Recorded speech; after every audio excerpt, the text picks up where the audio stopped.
Dictation शुरू होगी 3 second बाद। शांति प्रिय अराड मुनि के आश्रम में राजकुमार सिद्धार्थ ने प्रवेश किया तो ऐसा लगा जैसे उनके शरीर की आभा से सारा आश्रम प्रकाशित हो गया हो। स्टॉप। मुनि अराड ने दूर से ही राजकुमार को देख लिया और उच्च स्वर में कहा, स्वागत है, आइए। स्टॉप। राजकुमार धीरे धीरे उनके पास आए। दोनों ने विधि पूर्वक एक दूसरे का अभिनंदन अभिवादन किया, कुशल क्षेम पूछा और फिर मृग चर्म बिछी 2 चौकियों पर दोनों बैठ गए। स्टॉप।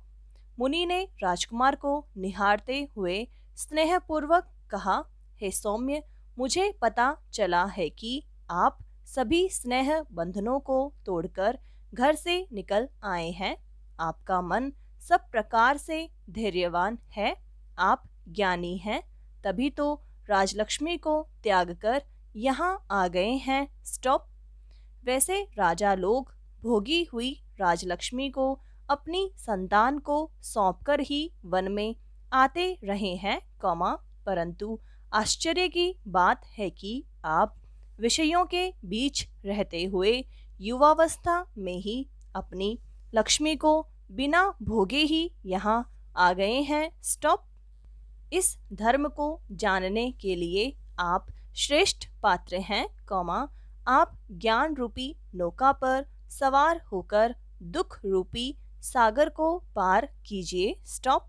यद्यपि शिष्य को अच्छी तरह जानकर ही उचित समय पर शास्त्र ज्ञान दिया जाता है, परंतु आपकी गंभीरता और संकल्प को देखकर मैं आपकी परीक्षा नहीं लूंगा। स्टॉप।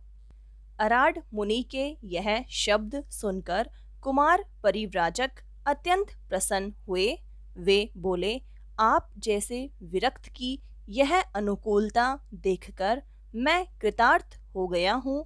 जैसे देखने की इच्छा वाला प्रकाश को यात्रा की इच्छा वाला पथ प्रदर्शक को और नदी पार जाने की इच्छा वाला नौका को देखता है, वैसे ही मैं आपको देख रहा हूँ। स्टॉप।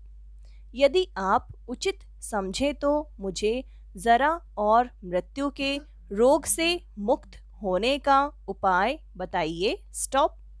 अराड मुनि ने कुमार से कहा, हे श्रोताओं में श्रेष्ठ, पहले आप हमारा सिद्धांत सुनिए और समझिए कि यह संसार जीवन और मृत्यु के चक्र के रूप में चलता रहता है। स्टॉप।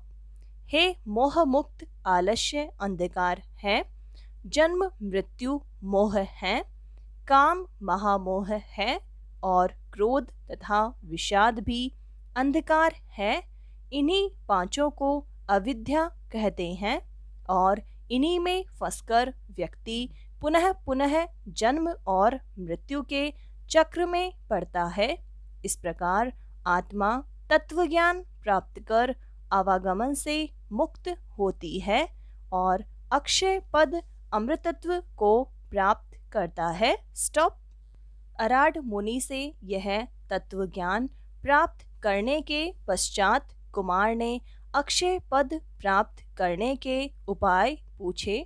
तब उन्होंने अनेक उपाय बताए और अंत में कहा, यदि आप संतुष्ट हो और उचित समझे तो इनका अनुपालन कीजिए, क्योंकि इन्हीं सिद्धांतों का अनुसरण करके प्राचीन काल में अनेक ऋषि मुनियों ने मोक्ष प्राप्त किया है। स्टॉप।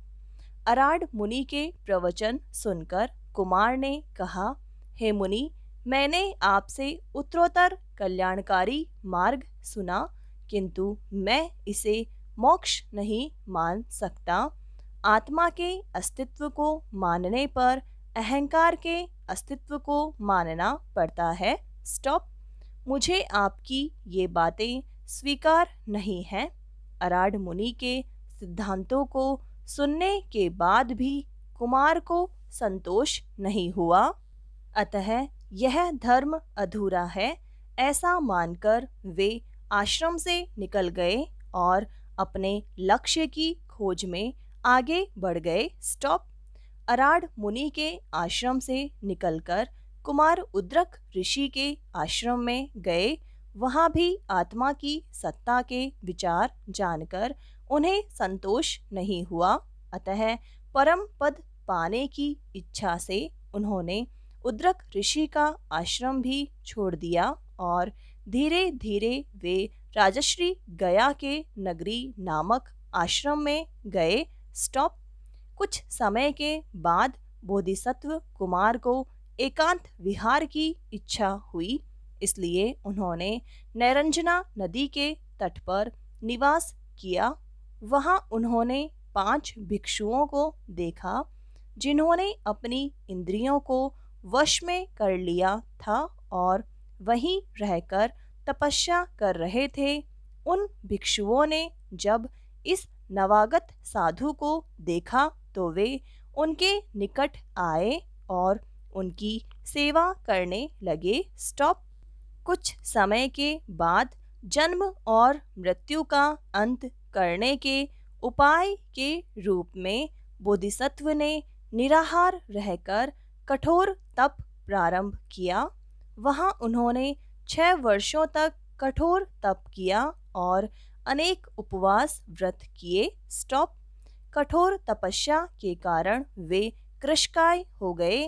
वे भोजन के रूप में कभी एक बेर, कभी एक तिल, कभी एक तंडुल का सेवन करते थे। इस कठोर तपस्या के कारण जैसे जैसे उनका शरीर कृश होता जाता था, उनके मुखमंडल का तेज बढ़ता जाता था। स्टॉप।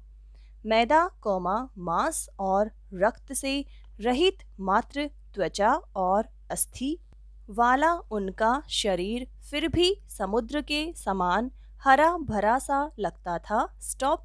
कुछ समय के बाद उन्हें ऐसा लगने लगा कि इस प्रकार की कठोर तपस्या से व्यर्थ ही शरीर को कष्ट होता है।